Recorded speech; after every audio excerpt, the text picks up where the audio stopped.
Well, hello there, Tankers of the Blitz universe. I'm Flossie, and check this out. Right here is the brand new IS-8 Legendary Camo, which is what I will be taking a look at in today's video. And because I haven't done a review on this tank before, I figured it was a perfect time to not only pair this review with the camo, but more so just to check out the tank in general, because this is a really underrated tank at tier 9, and I'm a huge fan of it. But before we do break into some live battles, let's get right on into the tank's stats. And starting off with the gun, you can see here the average damage of this tank is 420, which is pretty nice for a tier 9 especially. You have 360 damage per shot on your heat and 500 on your HE. In terms of your pen, it's pretty good. 268 standard is not bad, especially considering it's AP standard. Screw APCR standard. It has 362 millimeters of heat pen, meaning you will not have any problems cutting through tier 10s, and 73 HE, so the back of lots of light tanks will be pennable for you as well. Your gun depression is only 5 degrees, making this tank not really that flexible, I'm not gonna lie, but you have really good DPM of 2600, so for a tier 9 heavy, this DPM is amazing, and your overall accuracy isn't too bad either. Your aim time is on the longer side of things at 4 seconds, but your dispersion of 0.326 is not terrible. So although it takes a long time to aim in, for a Russian gun, it's honestly not that troll. In terms of your mobility, this is another really strong thing about this tank. You go 41 forward and 13 in reverse. Now, the forward top speed is what I mean by the strong part of this tank. 13 reverse is horrible. That's one of the negatives about this tank, is it's very difficult to back out of a situation once you get yourself into it, but hopefully you'll have enough team support to where it doesn't matter. You will also notice here down below on my consumables tab, this tank has tungsten, and this is something that Wargaming gave to this tank in the latest tier 9 rebalance, if I'm not mistaken. So yeah, tungsten shells on this tank means that your alpha goes way up, and it's really strong on this sort of tank. You'll notice though I do use 2 repair kits, because getting tracked in a tank like this, or getting your ammo rack damaged because it's Russian, is very annoying. So do keep that in mind, that you might want to use that instead of double consumables. But we're gonna get right on into battle number 1 right here, and here we are. Winter Malinovka. Oh my gosh, this map is back. So this is my first time playing in the update, because Wargaming did update the game, so there are new maps in rotation. I had no idea that Winter Mal was going to be back in rotation, but that's honestly really cool. I like this map, and I just wish they would leave the maps in the game all the time. Like, why can't they just leave every single map in the game? Anyways, that's not what we're here to talk about. Look at this absolute smacker of a camo right here. I don't know why I just said that. That's not really English, but you know what? The camo looks fire. It really does. Not just because it does have fire on the back of it, but I just really like the overall look of it. I know it's not realistic, so some of you may think otherwise. Let me know what you guys think of the camo down below. But I personally really like it. However, it is also like 5,000 gold. So do you want to spend 5,000 gold on a camo with like wings and that's about it? I'm not really sure. You might want to wait for this camo to become a little bit cheaper, but for me personally, I like the simplistic look of it, so I did buy it. But anyways, we are up against tier 9s and 10s, so I do have to be careful, especially because tier 10s can kind of just butter right through me at any angle. This tank's armor profile, which I haven't gone over in too much detail yet, it's okay. The armor got buffed when the tank got PBR, but that doesn't mean that you're impervious to anything now. Obviously against tier 8s, the armor is going to be quite strong, but against tier 10s and tier 9s, you are going to struggle to get bounces. But this tank, after all, is a support heavy, so you're not going to be brawling one-on-one against like 2 or 3 tanks as if you were playing in a mouse. Like, you're going to be playing second line behind your other heavies if you get into the right situation, and there you'll be able to use your DPM. You can use your nice accuracy and an overall gun to deal a ton of damage, and that's kind of what this tank is meant for. You can see here, I am not being focused out by this type right now, but I'm completely peppering him with shells, and he's not really able to do anything to me, so I'm just going to keep sitting here. Hopefully I will get the kill shot into this type. There we go.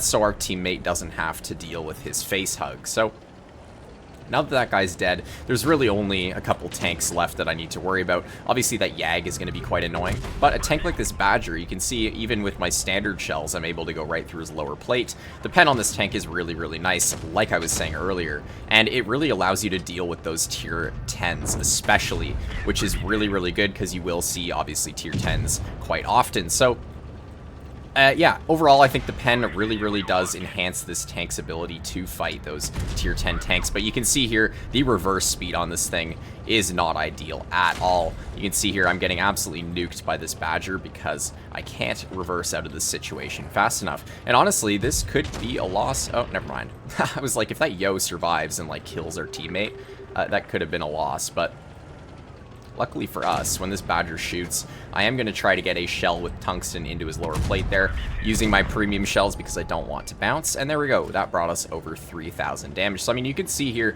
even in a tier 10 battle, we are still able to output a lot of damage. And hopefully I will be able to get one more into this Yag. Nice stuff. We do hit him with our tungsten shell for 480 damage right there. And because of our nice DPM, we might be able to... Never mind. I was hoping to get one more shell into his track, possibly. But it looks like that might not be the case. Oh, it was. Sweet. So yeah, we had a good game there. 3,900 damage for battle number 1. And I mean, you can see the strengths and weaknesses of this tank shining through in this battle. Strengths, number 1. Gun is absolutely fantastic. Number 2, its mobility got me into the front line really quickly. And then for its negatives, you could obviously see the reverse speed on the other end of the spectrum. It didn't exactly help me out there when it came to fighting that Badger. And obviously the armor profile while coming up against tier 10s is not spectacular at all. But our M60 did a good job, and we did second on the team with that battle. And let's jump right on into a second helping of gameplay here. So, like I said, if you guys want to get this camo back onto the camo topic, I would suggest you guys just wait. Wait for it to come back out. Usually these camos take a few months, I would say, to come back out for a set gold price. But once they do, this is a pretty sick looking camo if you guys like this sort of style. And after that, I would maybe recommend picking it up, depending on if you like using legendary camos. I know a lot of people don't like spending their gold on legendary camos, which, I mean, makes sense considering how expensive a lot of them are. But this one's pretty solid. So here we are, battle number 2, and we are on Desert Sands. This is going to be interesting because we are obviously bottom tier once again. But they also have a lot of mediums and lights that can absolutely bully me. They have a T92 Sheridan 30B who's on med side already as well. So I'm going to cross to med side because this tank kind of plays like a heavium. Obviously, you're able to use your mobility to get over to these medium tank positions, which allows you to help out your team. Like you can see here, I am going to be helping out this T92 fight the enemy T92, who is just driving like a headless chicken into our spawn. And there he goes. The Foch kills him. Nice job, bro. But yeah, you can see I'm already on med side. Did a pretty solid job of getting ourselves over here without taking any damage. That was the main priority, of course. And now their 30B and Sheridan are probably going to try to run because our whole team is basically over here. We have our Foch YOLOing in, our ATAC. Well, that's a test tank right there. Cool to see that in battle. But yeah, we're all over here, so this Sheridan is going to have to run very quickly here if he wants to survive. Now, I don't know how much damage I'm actually going to do this game because, like, a lot of their team is kind of just crammed into our spawn. And my game is on... Oh, wow, that was interesting. Guys, didn't you know tanks can now fly in World of Tanks Blitz? Bro, my aiming circle took so long to recover from that lag spike. I wonder if that's going to show up on a video or what that's going to look like, because that was hilarious, bro.